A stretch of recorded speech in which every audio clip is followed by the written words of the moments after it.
اصحابانو د ایمان داستان 50مه برخه.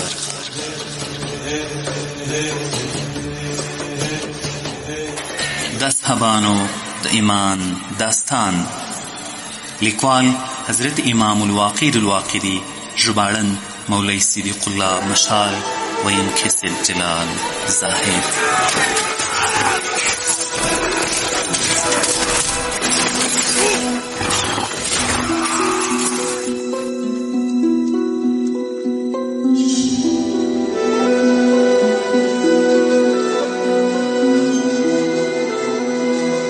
بسم الله الرحمن الرحیم. د اصحابانو د ایمان داستان د 50مې برخې محترم اوریدونکو، په دې هیله چې روغ جوړ صحتمند او خوشحاله به او د ژوند ټولو کارونو کې به کامیاب او بریالي یاستئ. محترم اوریدونکو، موږ تېره 40مه برخه کې دې ځای ته رسېدلي وو چې کله د حلب جګړه تمامه شوه او کله فتح شوه، یقینا په عربي ژبه بعضې سوالونه وکړل. امیر ابو عبیده رضی الله تعالی عنه ورته وویل: هو همداسې زموږ نبی دی. ای یقینا زه ستا کړو وړو ته حیران یم. ته پرون له موږ سره جنګېدې او دا د هدف و چې زموږ لښکر مات کړې او زموږ د خوراکي توکو د کاروان لاره قطع کړې، او اوس داسې خبرې کوې او ما ته دا خبره را رسېدلې وه چې ته په عربي ژبه نه پوهېږې. اوس دې څرنګه زده کړه؟ ده وویل: لا اله الا الله محمد رسول الله.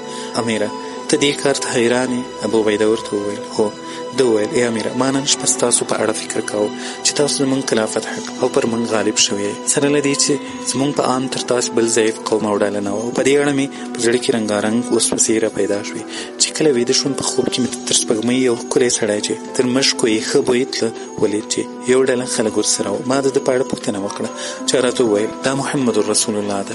ما له ځان سره وویل: که رښتیا هم رښتونی نبي وي نو له خدای جل جلاله څخه به وغواړي چې ما ته عربي را زده کړي. ده په دې وخت کې ما ته اشاره وکړه او ویې ویل: ای یقینا زه محمد یم چې مسیح زما په اړه تاسو ته بشارت درکړی دی. زه هغه نبي یم چې تر ما وروسته بل نبي نه راځي. که ته رښتینی او مخلص یې نو د لا اله الا الله محمد رسول الله کلمه ووایه. ما یې لاس ونیو، ښکل مې کړ، د ده په لاس مې ایمان راوړ او راویښ شوم. له هغې شپې راهیسې مې د خولې د خوشبویو مشک بوی ځي او اوس په فصیح عربي ژبه خبرې کولی شم.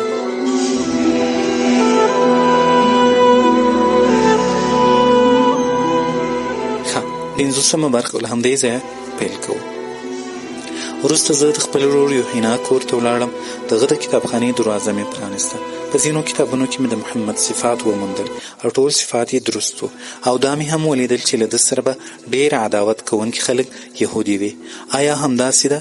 امیر ابو عبیده ورته وویل: هو، یهودو موږ ډېر په شدت سره تعقیب کړو، خو لله الحمد خدای جل جلاله موږ پر دوی بریمن کړو او دوی کلاوې موږ ونیولې او د دوی زړور جنګیالي مو ووژل.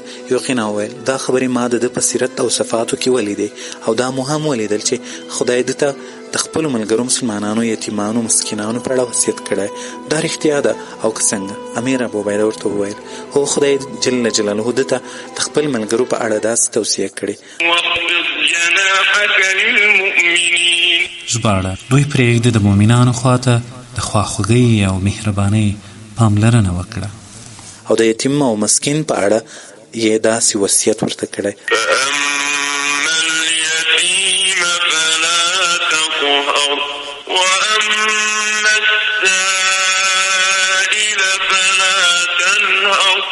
ژباړه: نو پر یتیم باندې قهر مه کوه او سوالګر مه رټه. یقینا ویل: دا یې څرنګه ویلی دي؟ ووجدک ضالا فهده. ترجمه: او موندلی یې وي چې نه پوهېدې په شرع او احکامو د شریعت، نو درته ویې ښودل شرعي احکام او در یې کړ نبوت. خدای جل جلاله دی څرنګه په ضلال سره موصوف کړی، سره له دې چې دی د خدای جل جلاله په وړاندې کریم دی. معاذ بن جبل ورته وویل: د دې تفسیر دا ده چې موږ د خپل صحبت په میدان کې ضال پیدا کړي وو، وروسته مو د مشاهدې هدایت درته وکړ. همداراز مو د کشف لاره درته اسانه کړه او دا قدرت مو درکړ چې د مشاهدې په میدان کې ثابت پاتې شئ. ته یې د لټون په دریابونو کې لاهو پیدا کړې او د حق د واحلو لاره ښوونه یې درته وکړه. د صدق او حق سیوري ته یې نږدې کړې تر څو دې زړه له اغیارو څخه مایل شي، یا د ناخبرتیا په بیدیا کې له تندې غرق وې او د اصول او پیوستون شیبې دې څارلې. زموږ په اړه نه څه اثر او نه څه نښه در سره وه. موږ د خپلې رضا لوحې درته وځلولې او هر څه مو درته نښانه کړل. ای یقینا آیا ته په دې نه پوهېږې چې مومن ته تر علم بل ګټور، تر حلم بل پوره شی نشته، حسب تر دین بهترین لري، تر عقل بل ښکلی او تر جهل بدترین ملګری نشته، تر تقوا معزز او تر هوا پرېښودلو بل قیمتي شی نشته، تر فکر ښه عمل، تر صبر ښه نیکي، تر کبر بد عمل، تر نرمښت ښه دوا، تر غصې ستر رنځ، تر حق ستر رسول او تر صداقت ستر لارښود بل نشته، تر فقر تمه ذلیلون کېده، تر ټولو بدترینه غنا هغه ده چې مال جمع کوي او خرڅ نه کوي، تر صحت ښه ژوند نشته، تر عفت سپېڅلی ژوند نه پیدا کېږي، تر خشوع افضل عبادت، تر قناعت ښه زهد، تر خاموشۍ ښه پیردار بل نشته او بل داسې غایب نشته چې تر ملګري دې نږدې وي. یقینا چې کله د معاذ بن جبل خبرې واورېدې په تندي کې یې د خوښۍ کنځي پیدا شوې او ویې ویل همداراز خبرې مې د خپل ورور یوحنا په کتابونو کې تر سترګو شوې وې او دا په انجیل او تورات دواړو کې مذکورې دي. وروسته یې سر پر ځمکه کېښود، د شکر سجده یې ادا کړه او ویې ویل هغه خدای جل جلاله د دې لره دې حمد وي چې موږ ته یې د دین حق لار راوښوده. زما د خدای جل په ذات قسم وي چې د همدې دین د اشاعت دپاره به داسې جګړه کوم لکه وړاندې چې مې د شیطان په لاره کې جد و جهد کاوه. زما د خدای جل جلاله په ذات قسم وي چې د همدې دین مرسته او پلوي به تر هغه پورې کوم تر څو چې په خپل ورور یوحنا پورې ملحق کېږم. وروسته نوموړي سخت وژړل او هغه افراط ور په زړه شو چې د خپل ورور په حق کې کړی و. حضرت ابو عبیده ورته وویل لوی خدای جل جلاله د یوسف د ورونو په هکله داسې فرمایلي عليكم اليوم يغفر الله لكم وهو أرحم الراحمين. ژباړه هغه ځواب ورکړ نن پر تاسې کومه پړه نشته، الله دې تاسې ته بښنه وکړي، هغه تر ټولو زیات رحم کوونکی دی. او ورته ویې ویل ستا ورور په اعلی علیین کې له حور العین سره یو ځای دی. څرنګه چې تا اوس اسلام منلی له ګناهونو څخه داسې شوی لکه له مور چې تازه پیدا شوی. د دې خبرې په اورېدلو سره د ژړا غږ نور هم په زوره شو او ویې ویل دا مسلمانان دي، ټول ګواهان وي چې ما څومره جهاد وکړ او څومره مشرکین مې ووژل، د هغه ثواب دی زما د ورور یوحنا په عملنامه کې لیکل کېږي. زه حتما جهاد کوم او خپل کرغېړنه عملونه به د جهاد په نیک عمل سره محوه او نابودوم. حضرت ابو عبیده ورته وویل ای د خدای جل جلاله بنده مونږ ته لار وښیه چیرته ولاړ شو. یقینا ورته وویل ای امیره د غزاز کلا ډېره محکمه او حصینه، خلک یې ډېر پیاوړي جنګیالي او اکمالات یې ډېر په اکمله توګه شوي او واکمني زما د تره زوی د راس مینې خفناس دی چې ډېر پیاوړی او زړور شخص دی، په جنګ کې ډېر سخت او په وهلو ویشتلو کې ډېر ځواکمن دی. که تاسو دی پرېښود او د انطاکیه لور ته مو مخه وکړه دی به پر حلب او قنسرین برید وکړي، پر دوی به بد حال جوړ کړي. امیر ابو عبیده ورته وویل ای عبدالله خدای جل جلاله دې د حق ویلو وس او توان درکړي، څه حربه او چل در سره شته په دې اړه چې استعمال یې کړو که څنګه؟ یقینا وویل زما رایه دا ده چې ما ته 100 تنه پیاوړي سپاره جنګیالي په لاس راکړه، زه به پر خپل اس پور شم، موږ به د رومیانو په شکل شو او د دوی لباس به واغوندو، ملګري به را سره بوزم، تر موږ وروسته دې د عربو یو امیر را پسې راشي او 10 تنه مجاهدین ورسره کړی، موږ به تر دوی یو فرسخ وړاندې شو او داسې به معلومه کړو چې ګواکې له دوی څخه د تیښتې په حالت کې یو او زرکسیز لښکر زموږ په تعقیب کې پسې راوتلی وي. موږ چې کله عزاز ته ورڅنګن شو په چیغو پیل وکړو زموږ د تره زوی د راس چې موږ ته وګوري حتما را کوزیږي او له موږ سره یو ځای کېږي. چې کله نه ما پوښتنه وکړې زه به ورته ووایم چې ما په درواغو اسلام راوړی و، اوس بیرته ورڅخه راوتښتېدم او عرب زما په لټه پسې راوتلي او تعقیبوي مې. دی چې زما دا وینا واوري موږ خپلې کلا ته ننباس، د زرکزیز لښکر امیر دې موږ ته هلته په نږدې کلي کې دی راشي. چې کله نیمایي شپه شي موږ به د کلا منځ ته ولاړ شو او پر خپلو دښمنانو به تورې وچلو. چې کله سهار د لمانځه وخت شي د عربو امیر به موږ ته خپل زرکزیز لښکر راولي او زموږ سره به جګړه کې برخه واخلي. امیر ابو عبیده چې کله دا خبره واورېده مخ یې روڼ وځلېد. د حضرت خالد بن ولید او معاذ بن جبل څخه مشوره وغوښته. هغوی دواړو ورته وویل ای امین الامه که ده چل او غدر راسره ونه کړ او بیرته خپل دین ته نه واوښت ډېر د پام وړ رایه او غوره تدبیر دی. امیر ابو عبیده ورته وویل ان ربک لبالمرصاد. ژباړه: حقیقت دا دی چې ستا رب یعنی د دوی د کړنو لپاره په څارنځای انتظار ځای کې دی. یقینا ویل هغه مهال د خپل دین څخه ستاسو دین ته راجع شوم چې د تصویرونو او صلیبونو مینه مې له زړه څخه وتلې او د خدای جل جلاله او د هغه د رسول صلی الله علیه وسلم له محبت پرته مې بله مینه په زړه کې ځای نه لري او دا مینه راسره پیدا شوه. د ټولو له افضل دین څخه به دفاع کوم. خدای جل جلاله زما پر وینا ګواه ده. زه تاسو ته د واحد لا شریک خدای جل جلاله او د هغه د محمد په نامه سره لوړه درکوم چې د ده بنده او رسول دی او ما په خوب کې لیدلی. که تاسو پر ما بل ګمان کوئ نو ما د هغه څه کولو ته مه پرېږدئ چې درته ذکر مې کړل. امیر ابو عبیده ورته وویل ای د خدای جل جلاله بنده که ته چېرته مسلمانان رښتونی خیرخواه یې چل او دوکه نه ورسره کوې خدای جل جلاله به دې پر هغه څه کې حامی او مرستندوی وي چې تا یې عزم کړی. د صدق لاره غوره کړه نجات به دې په برخه شي ځکه زموږ دین پر صدق بنا ده. د خپلو مسلمانانو وروڼو د تګلارې پیروي وکړه. ته په دې باید پوه شې چې د مؤمن وسله هغه ده چې په لاس ورغله او لباس یې هغه څه ده چې مستور یې کړ او مسکن یې هغه څه ده چې ویې موند. ته د هغه عمارت واک او ځواک باید غمجن نشي چې له لاسه دې ووتل ځکه هغه ټول فنا کېدونکي دي او هغه څه چې ته یې په دلاب کې هغه تل پاتې دي. آخرت ډېر غوره او باقي څیز ده. ته باید دې خبرې ته هم پام وکړې چې ته نن له شرک څخه پاک یې. پوه شه دنیا د مسلمان لپاره بندیخانه او د کافر دپاره جنت دی. مسلمان دا باور لري چې قبر یې د ورتللو ځای دی. یوازیتوب یې لاره، قرآني خبرې، رب یې ملګری، ذکر یې رفیق، زهد یې سنګي غم او درد یې شان، حیا یې جامه لوږی کتغ، تقوا یې توښه پټه خولوی غنیمت او توکل یې کافي دی. ای یقینا دې خبرې ته ښه ځیر شه چې حضرت مسیح ویلی دی زه هغه دریو تنو ته حیران یم. اول هغه غافل دی نور ورڅخه غافل او بېغمه نه وي. دوهم چې د دنیا طالب وي سره له دې چې مرګ د ده په لټه کې وي. دریم هغه د بنګلو جوړونکی چې اخر استوګنځی قبر وي. زموږ نبي صلی الله علیه وسلم ویلی دی چا چې څلور عمله وکول څلور انعامونه به ورکړل شي. د دې حدیث تفسیر د خدای جل جلاله په کتاب کې داسې بیان شوی څوک چې خدای جل جلاله یاد کړي الله جل جلاله یاد کړي ځکه خدای جل جلاله فرمایلی دی فاذكروني اذكركم واشكروا لي ولا تكفرون. ژباړه: له دې عمله تاسې ما په یاد ولرئ زه به تاسې یاد کړم او زما شکر ادا کړئ. د نعمت ناشکري مه کوئ. څوک چې له الله جل جلاله څخه څه وغواړي الله یې قبلوي ځکه خدای جل جلاله وایي وقال ربكم ادعوني استجب لكم ان الذين يستكبرون عن عبادتي سيدخلون جهنم داخرين. ژباړه: ستاسې رب وایي ما وبورئ زه به ستاسې دعاوې قبولې کړم. کوم کسان چې په غرور کولو سره زما له عبادت څخه مخ اړوي هغوی به هرومرو ذلیل او خوار دوزخ ته ورننوځي. څوک چې شکر وکاږي الله جل جلاله به نعمت ور زیات کړي ځکه خدای جل جلاله فرمایي وَإِذْ تَأَذَّنَ رَبُّكُمْ لَئِن شَكَرْتُمْ لَأَزِيدَنَّكُمْ وَلَئِن كَفَرْتُمْ إِنَّ عَذَابِي لَشَدِيدٌ.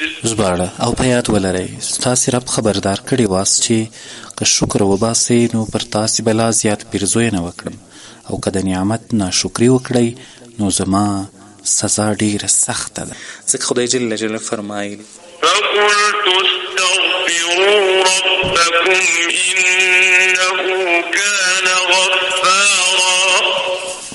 ژباړه: ما وویل له خپل رب څخه بخښنه وغواړئ بېشکه چې هغه خورا ډیر بخښونکی دی. امام واقدي د روایاتو په سلسله له عامر بن زید څخه روایت کوي. دی وایي زه د شام په فتحو او د حلب او قنصرین د پیښو پر مهال امیر ابو عبیده سره وم او له هغه ډېرو رومیانو سره ملګری شوی یم چې زموږ په دین کې داخل شوي وو. خو په دوی ټولو کې مې تر یو قنا حسان مخلص عظیم او له رومیانو سره سختي کوونکی بل ونه لید.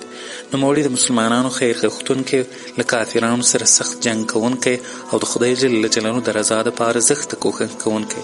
په رومیانو یې داسې چارې وکړې چې په خپلو سیالانو کې بل ساری نه درلود. نوموړي رومیان نه خوب او نه آرام ته پرېښودل، بلکې نه یې د ورځې او نه د شپې قرار ته یې پرېښودل او نه یې کوم مسلمان قتل کړ. د عزاز د فتح ذکر. امام واقعي وایي کله چې ابو عبیده یوقینا ته وعظ وکړ او د وعظ پای ته ورسېدل، 100 تنه مجاهدین یې ورته انتخاب کړل او هغوی د رومیانو لباس واخیست. نوموړی وایي هر 10 تنه له یوې قبیلې څخه وو. هغه قبیلې دا وې: طی، فهر، خزاعه، شنیس، نمیر، حضارمه، حمیر، باهله، تمیم، مراد، دهري. ډلې د هرې ډلې یو نقیب. د طی قبیلې نقیب خزعل بن عاصم، د فهر نقیب فهر بن مزاحم، د خزاعه سالم بن عدي، د شنیس مسروق بن سنان، د نمیر اسد بن حزم، د حضارمه ماجد بن عمیره. حمیر نقیب د دوی سردار ذوالکلاع الحمیری، د باهله سیف بن قادح، د تمیم سعد بن حسن، د مراد مالک بن فیاض. دوی چې کله سره راغونډ او مکمل شول، امیر ابو عبیده ورته وویل: خدای جل جلاله مو وبښه، تاسو په دې پوه شئ زه تاسو له همدې سړي سره چې ځان یې د خدای جل جلاله او رسول صلی الله علیه وسلم په لار کې وقف کړی لیږل غواړم. ستاسو د هرې ډلې پر سر یو نقیب ټاکل شوی دی او د ټولو عمومي مشر به یوقینا وي. تاسو به د ده خبرې ته غوږ نیسئ او طاعت به یې کوئ تر څو چې د خدای جل جلاله خوښوي. راوي وایي دوی هم ځانونه سنبال کړل، رومي لباس یې واغوست، پر آسونو سپاره شول او له یوقینا سره روان شول. چې کله یو فرسخ لرې شول، امیر ابو عبیده 10 تنه نور سپاره مجاهدین ورپسې ولېږل او د هغوی امیر مالک شتر وټاکی. ورته ویل چې په دوی پسې ولاړ شه او وګوره چې د دې صالح بنده انجام څه کیږي. چې کله هغې کلا ته ورنږدې شي، تر سهاره پورې هلته کمین ونیسه، وروسته بیا خپلو وروڼو ته ورښکاره شه. زه الله دې مل شه، الله دې لار ښود شه. مالک روان شو، خپل قوم ورسره و. ټوله ورځ یې مزل وکړ. چې کله توره شپه شوه، کلا ته نږدې په یو کلي کې چې له استوګنو څخه خالي و میش شو، خو یوقینا پر بلې لار تللی و او د اعزاز په طلب پسې تللی و. امام واقعي وایي ما ته سلیمان بن عبدالله یشکري حدیث بیان کړ. هغه وویل ما ته شدید بن مازن له خپل نیکه خزعل بن عاصم څخه حدیث بیان کړ. او ویل موږ چې کله امیر ابو عبیده له یوقینا سره ولېږلو، نو زه هم په هغه سپرو مجاهدینو کې وم. نوموړي وویل موږ چې کله عزاز ته ورښکاره شو، یوقینا راته وویل ای د عربو زلمیانو، ما تاسو دښمن ته ورنږدې کړي، تاسو پام کوئ چې په عربي ژبه خبرې سره ونه کړئ، ځکه ستاسې په ژبه رومیان پوهېږي. زه به ستاسو ترجمان وم، تاسو خپل ځان ته پام کوئ. تاسو چې کله زه ولیدم چې د کلا څښتن مې ونیو، تاسې د خدای نوم یاد کړئ او په پوره مېړانه سره پر دښمن برید وکړئ. دوی بیا پر مخ خپل یون پیل کړ، خو د تقدیر له تسلسل څخه خبر نه و چې څه پیږي. امام واقعي وایي ما ته سلیمان بن عبدالله اشکري حدیث بیان کړ او ویل ما ته عبدالرحمن المازني حدیث بیان کړ. نوموړي د شام فتح لیکلي او ویل ما ته اکوع بن عباد المازني حدیث بیان کړی. ویل زه هم دغو زرو جنګیالیانو په کتار کې وم چې د مالک اشتر په مشري کې د یوقینا په تعقیب پسې روان و. آن چې په هغه کلا کې مو واړول چې کلا ته نږدې وه، موږ د سبا کېدو انتظار یوس چې د کلي له لویدیځ لوري څخه زموږ د شا له خوا لښکر راغی. مالک د لښکر په اړه پوښتنه وکړه، خو هیڅ ځواب ورنه کړل شو. په خپله غلور ته ورغی. لږ ساعت وروسته یو نصراني عرب راوست. کله چې زموږ مینځ ته راغی، ویل ای ځوانانو اورئ چې دا سړی څه وایي. موږ ورته ویل څه به وایي. ده وویل تاسې پوښتنه ورڅخه وکړئ، دی به حال درکړي. موږ پوښتنه ورڅخه وکړه او ورته ومو ویل ته څوک یې؟ ده وویل زه د جبله بن ایهم تربور د غسان له قبیلې څخه یم. مالک ورته ویل نوم دې څه دی؟ ده وویل نوم مې طارق بن شیبان ده. مالک ورته ویل ای طارقه، زه تاسو د عربو په ذمه سره لوړه درکوم چې زموږ د دښمنانو راز مه راڅخه پټوه. په زور زیرې راته بیان کړه. ده وویل زما دې د خدای جل جلاله په ذات قسم وي که هغه څه درڅخه پټ کړم چې ماته معلوم وي، خو تاسو د دښمن تر راتلو وړاندې خپل تیاری ونیسئ. مالک وویل دا څرنګه؟ ده ورته وویل دا ځکه چې تېره شپه ستاسې له لوري زموږ یو جاسوس چې اسمه بن عرفجه نومېده راغی او هغه څه یې ټول اورېدلي وو چې تاسو او یوقینا د اعزاز د واکمن په باره کې چل جوړ کړی و او ستاسو ترتیب شوې دسیسه چې کله نوموړي اورېدلې وه، له ده سره یو مرغه و، لیک یې لیکلی و او هغه لیک یې د مرغه تر وزر لاندې تړلی او مرغه یې د اعزاز د واکمن لور ته ورخوش کړی. د اعزاز واکمن چې کله لیک ولوست زه یې د روندات واکمن یعنی لوقا بن شاس لور ته ولیږم او ستاسې پر ضد یې له هغه څخه مرسته وغوښتله. مالک نوموړي ته ورساوه او اوس به له 500 سپرو سره راځي او پر تاسو برید کوي، تاسې ورته بیدار شئ. امام واقدي وایي یوقینا ولاړ او کلا ته ورسید. هلته یې ولید چې د اعزاز د کلا واکمن خپل ځان مجهز کړی او له خپلو ملګرو سره له کلا راوتلی و. له دې لعین سره 3000 سپاره رومیان او 1000 تن نصراني عرب و، له عام ولس پرته چې نوموړي مجهز او په وسلو سنبال کړی و. یوقینا چې کله ورته راوړاندې شو د هیڅ تردد ونه کړ، بلکې د هرکلي دپاره ورته پیاده شو او داسې ورته راوړاندې شو ګواکې د ده رکاب ښکلوي. د ده په لاس کې یوه داسې چاړه وه چې لکه لمر داسې ځلېده. پر هغه سر یې د یوقینا د اس پاړه پرې کړه او یوقینا یې د ځان لور ته ورکش کړ. نوموړي په ککرۍ ولګېد. د ده 4,000 کسیز لښکر په یو وار د رسول الله صلی الله علیه وسلم په ملګرو راغونډ شول او هغوی ته هیڅ مهلت ورنه کړ. د ټولو لاسونه یې ور وتړل. د راز د یوقینا پر مخ لاړې ور تو کړې او ورته ویې ویل پر تا مسیح غضب کړی دی، ځکه له خپل دین نه بیل او دښمن په دین کې داخل شوی. زما دې په مسیح قسم وي زه به دې هرومرو ملک رحیم هرقل ته لیږم تر څو تا د انطاکیې پر دروازه راځوړند کړي او د دې عربو ککرۍ به زه دلته بیلوم. له دې وینا وروسته یې نوموړی کلا ته پورته کړ. امام واقدي وایي د خدای جل جلاله فضل پر مسلمانانو دا شوی و چې جاسوس دې اعزاز واکمن ته دا نه ولیکلی چې د شاه له لوري مالک اشتر هم ورپسې دی. راوی وایي مالک اشتر چې کله د اسیر نصراني خبره واورېده خپل مجاهدین یې راویښ کړل او نصراني عرب یې وتړی او دوی په کمین کې کېنستل او د راونداد د مسؤل د راتلو لاره یې څارله. چې کله شپه پخه شوه دوی د اسونو د پښو دربی واورېد. مالک تر هغو دوی ته قومنده ور نه کړه آن چې د دښمن قواوې ښې د کمین منځ ته راغلی او دوی له هر لوري پرې قابض شول. په هرو 2 تنو یې یو رومي وتړی او ټولو ته یې لاسونه تر شا ور وتړل، یو هم ترې خلاص نه شو. مجاهدینو د دوی جامې واغوستې، د دوی بیرغ او صلیبي ورسره واخیست او داسې یې ښکاره کړ لکه دوی چې د راونداد خلک وي. وروسته مالک نصراني ته وویل غواړي چې د اسلام سپېڅلی دین ته راداخل شي او ستا تېرې ګناوې او کفر په اسلام سره محو شي او ته زموږ یو دیني ورور شي. ده وویل زما زړه او عقل له تاسې سره اوس هم ده.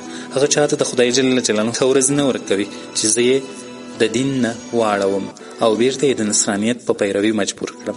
قسم په خدای جل جلاله زه له هغې ډلې کوم چې اول ځل مې د عمر بن خطاب پر لاس ایمان راوړ.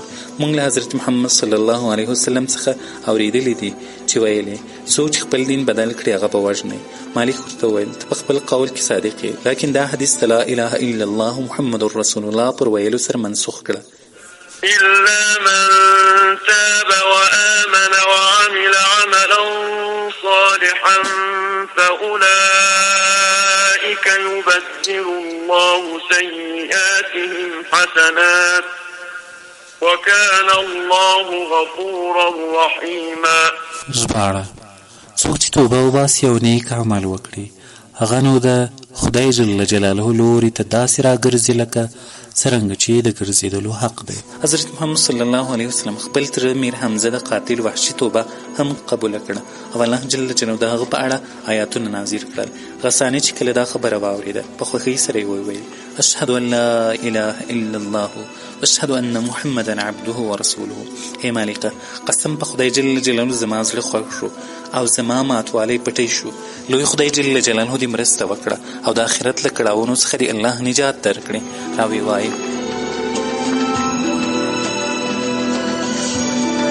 د سبا د ایمان داستان د 15مې برخې محترم اوریدونکو دا وه زموږ نننۍ برخه. تر بیا ښې چارې په الله مسپارم. السلام علیکم ورحمة الله وبرکاته.